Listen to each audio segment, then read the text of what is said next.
নমস্কার বন্ধুরা, simple cook with পলির পরিবারে সবাইকে স্বাগত জানিয়ে আজকে আবারও একটা নতুন রেসিপি নিয়ে হাজির হয়েছি, যেটা একেবারে খুবই মজার স্বাদের হয়। কিন্তু এটা ফেলে দেওয়া একটা সবজির অংশ থেকে। দেখে নিশ্চয়ই বুঝতে পারছো না এটা কি। তো চলো আমি তোমাদের বলে দিই, এটা হচ্ছে মোচার খোলা থেকে যে অংশটা আমরা ফেলে দিই তারই একটা স্ন্যাক্স। তো দেখো, আমি এখানে একটা মোচা নিয়েছি, মোচার এই অংশগুলো আমি ফেলে দিলাম। চাইলে তোমরা কিন্তু আহ কম বেশি যাই হোক কয়েকটা ফেলে দেওয়ার পর নিতে পারো। তো আমি এখান থেকে খুব বেশি নেব না, আমি মাত্র কয়েকটা মোচার খোলাগুলো ছাড়িয়ে নেব। যতটুকু প্রয়োজন ঠিক ততটুকু তোমরা নিয়ে নিতে পারবে। তো দেখো, এখানে আমি 3টে মোচার খোলা নিয়ে নিয়েছি। তো মোচার খোলাটাকে আমি ভালো করে ধুয়ে নিয়েছি। ধুয়ে নেওয়ার পর দেখো, আমি একটা মোচার খোলার সাথে আরেকটা মোচার খোলা দিলাম, তারপরে এইভাবে কিন্তু একটু জড়িয়ে নিচ্ছি বা মোল্ড করে নিচ্ছি। তারপর দেখো, খুব ভালো করে টাইট করে মোল্ড করে নেওয়ার পর আমি এটাকে চাকুর সাহায্যে খুব সরু সরু করে কেটে নেব, যেন রিং রিং মতো হয়। তো তাহলে আমার স্ন্যাকটা ভাজতে বেশি ভালো হবে, আর দেখতে যেমন ভালো হবে তেমনি খেতেও বেশি ভালো হবে। তো এখানে দেখো আমি কেটে নিচ্ছি। এটাকে কেটে নেওয়ার পর আমি কিন্তু লবণ আর হলুদ দিয়ে এটাকে আধ ঘন্টার জন্য ভিজিয়ে রেখে দেবো। আমার কিছুটা কেটে নেওয়া হয়েছে, তো আমি একটা থালায় তুলে নিলাম, বাকি যেটুকু রয়েছে সেটাও কেটে নিচ্ছি। খুবই সহজ আর খুবই সিম্পল একটা রেসিপি, কিন্তু ভীষণ মজার স্ন্যাক্স। ছোট বড় সবাই চেটে পুটে খাবে। তো এখানে বাটির মধ্যে আমি দিয়ে দিলাম, আর দিয়ে দিচ্ছি অল্প পরিমাণ লবণ আর অল্প পরিমাণ হলুদ। তারপর জল দিয়ে এটাকে আধ ঘন্টার জন্য রেখে দেবো, তাতে করে মোচার যে কষ সেটা বেরিয়ে যাবে। দেখো, এখানে আমি জল দিয়ে ঢাকা দিয়ে দিচ্ছি।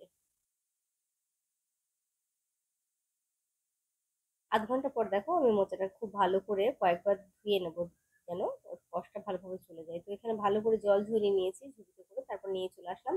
তো এইখানে আমি দিয়ে দিলাম 2 চামচ কর্নফ্লাওয়ার, আর দেবো 1.5 চামচ চালের গুঁড়ো,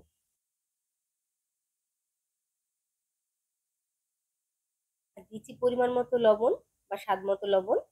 এবার এখানে দিয়ে দিচ্ছি আমি একটা ডিম। এবার এটাকে আলতো হাতে মেখে নেব, সমস্ত উপকরণগুলোকে একসাথে আলতো হাতে মেখে নিতে হবে। দেখো, এখানে কিন্তু আমার মাখাটা প্রায় হয়ে গেল।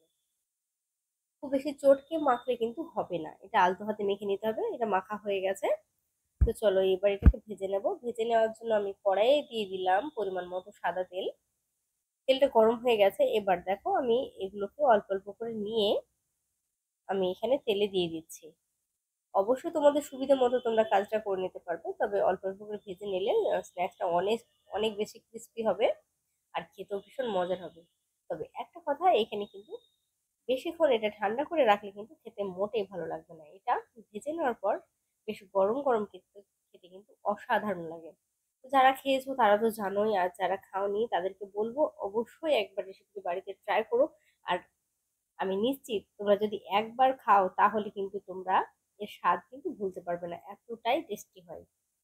তো দেখো, উল্টে পাল্টে আমি স্ন্যাক্স গুলো ভেজে নিলাম, তারপর আমি এটাকে তুলে নিয়েছি। দেখো, বাকি যেগুলো রয়েছে সেগুলো কিন্তু আমি একইভাবে ভেজে নেব। একইভাবে অল্প অল্প করে দেবো, আর এইভাবে ভেজে তুলে নেবো। তবে উল্টে পাল্টে বেশ ভালো করে কিন্তু লাল করে ভেজে নিতে হবে, তাহলে বেশ খাস্তা হবে, বেশ মুচমুচে হবে, খেতে ভীষণ ভালো লাগবে। তোমরা চাইলে চায়ের সাথে স্ন্যাক্স হিসেবে খেতে পারো, চাইলে এমনি ছোট বড় সবার সাথে শেয়ার করে খেতে পারো। তো দেখো, এখানে আমার সমস্তটা ভাজা হয়ে গেছে, আমি একটা প্লেটে তুলে নিচ্ছি।